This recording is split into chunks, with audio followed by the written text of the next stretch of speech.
And Husky Energy has announced it will be investing $700 million into Saskatchewan with the construction of 2 new Lloyd thermal projects. The projects are planned for West Hazel and Edam Central. The new facilities are part of Husky's plan to ramp up production, with the approved projects adding 10,000 barrels a day. Thermals in the Lloydminster region continue to be an area of focus for us. We expect to add 60,000 barrels a day of production between 2019 and 2021.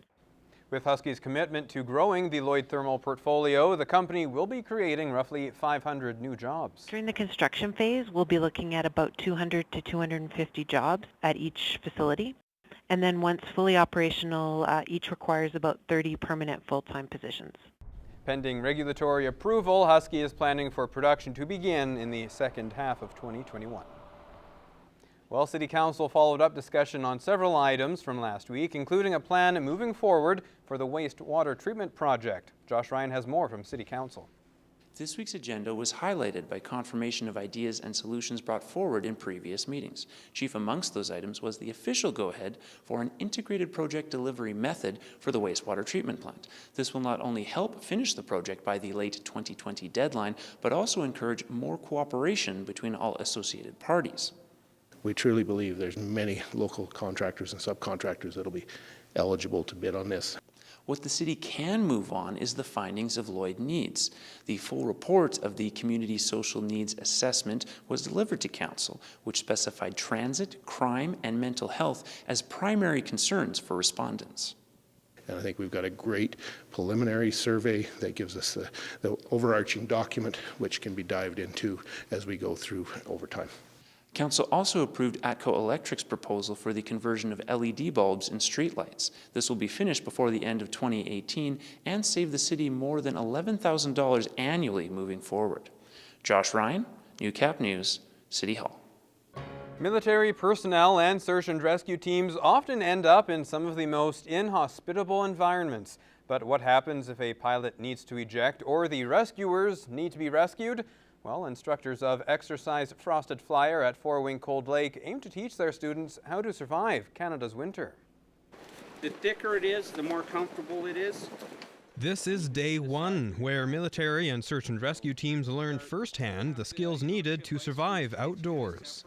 Each student going out is going to, receive minimal equipment, right? And they're going to build themselves a shelter, a signal fire. They're going to keep themselves warm, dry, and keep themselves hydrate, rest, and come out the other side feeling good. In addition to military training, these candidates are learning from some of the best in the field. So you're brought up in the downtown Edmonton, and all of a sudden you want to become a search and rescue person in the middle of the wilderness. How quickly can I set you straight so that you start where I let off with regard to the knowledge? This is a good opportunity to just get thrown into the mix, go out in the cold, learn some cold weather survival. It's probably good knowledge to have out in Alberta. But some knowledge can't be gained except by spending 2 nights and 3 days on your own, as these returning candidates discovered. The first step, you do the fire, get that going right away, then the shelter, and then you focus on the smoke signal for the next day. Just the amount of firewood you need to go through a whole bunch of things. And the first night I ran out about 6 in the morning, so that's 1 hour 1 hour before sunrise, so that took a little while to get used to. This is a training exercise, so once candidates arrive at the location of their camp, instructors make sure they stay rested, hydrated, and warm. We want to make sure that they're getting their time in the snow, but underneath supervised care. So we give them some skills, and then we do regular checks. Exercise Frosted Flier has been training military personnel and search and rescue teams since the 1950s, and now the Edmonton Police Service is getting involved. The City of Edmonton has large green zones, recreational areas that we often end up doing a lot of our searches in. So to have the opportunity to come out here, work with people who we usually work with on a regular basis in the City of Edmonton is a great opportunity. We all have the same goal in mind, to sustain ourselves in the outdoors while we're searching for someone who needs to be found. I'm just looking forward to it. It's all new to me, so sink or swim. The Lloydminster Rotary Club hosted 2 guest speakers today to talk about the 7th Annual Inspiring Women Conference. The conference is organized each year in the border city by the group KT & Company, consisting of Kelly Sidoric and Tara Weaver. The pair made an appearance at the Rotary Club to explain the goals and details of the event. It's a personal, professional development day predominantly aimed at women, but truly anyone in the Lloydminster area. And this will be our 7th one coming up. And 7 years ago, we thought, you know what, there should be an event of this caliber, of this nature in Lloydminster. Why isn't there? We're a great, vibrant community with lots to offer, lots of great people and resources. The conference covers many topics with different speakers and presentations, including one keynote speaker. This year, our keynote speaker is Rachel Milkey, and we're really excited to have her because she is obviously an inspiration. She has started her jewelry business from her kitchen table, and it's grown to a place where she's provided jewelry to the Queen of England and our Canadian Olympic athletes. So, you know, she's kind of become a very big deal in a short period of time. The Inspiring Women Conference is planned for February 6th. Well, when a person is affected by crime or trauma, there are now multiple agencies available to help. As we see in this week's edition of Retrospect, the Midwest Victim Services Program is now in its 20th year, providing critical support to the community.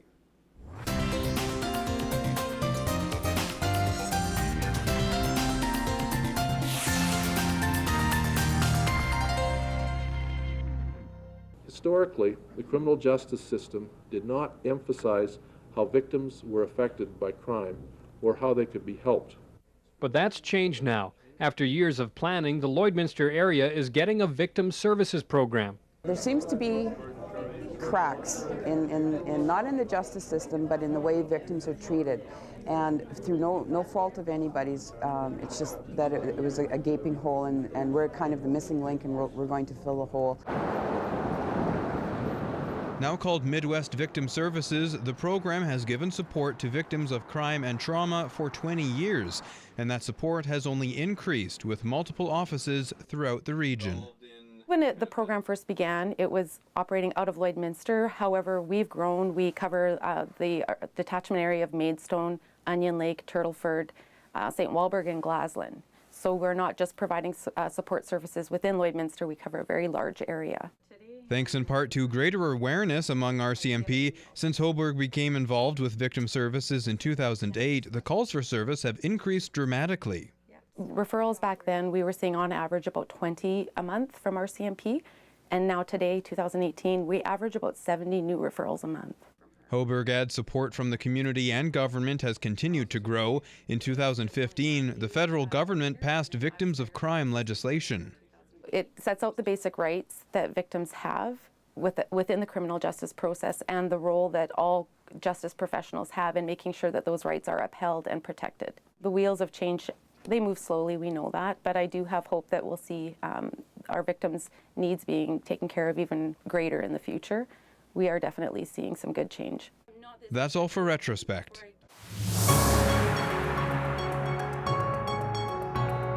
This is Newcap Sports. Well, many an NHL player gets his start on a frozen pond or small-town rink. Wainwright had the luxury of bringing one of Alberta's biggest hockey stars to the community. Eric Friesen reports. Oilers legend Ryan Smith played his minor hockey in community rinks just like the one here in Wainwright. Smith, who is now the president of the AJHL's Spruce Grove Saints, has stayed close to his roots by bringing greater exposure to junior A hockey across northern Alberta. When I was on board with the Saints, I wanted to reach out to communities surrounding around the Spruce Grove area. Wainwright's been awesome.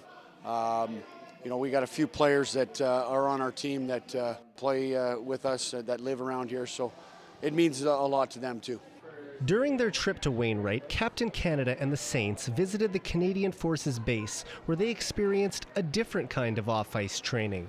They sacrifice their lives for our freedom, and this is one way that we can just a small token appreciation to give back to them, and they were awesome. They showed our guys how to shoot rifles, how to do the combat stuff. We like to show off what we do, and it's always fun to show that sort of thing to anyone. So to be able to show it to the Saints team and to Ryan Smith was really exciting.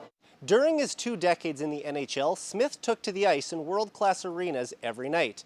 But even after playing under the bright lights of the best league in the world, small-town rinks still hold a special place in his heart. It does bring some memories in perspective of going back to Banff days where I grew up and I lived at the rink, and the pizza place that my mom and dad eventually owned because we spent so much time there. So there's a lot of great memories. Eric Friesen, Newcap Sports. Well, stay with us. More local sports coming up next.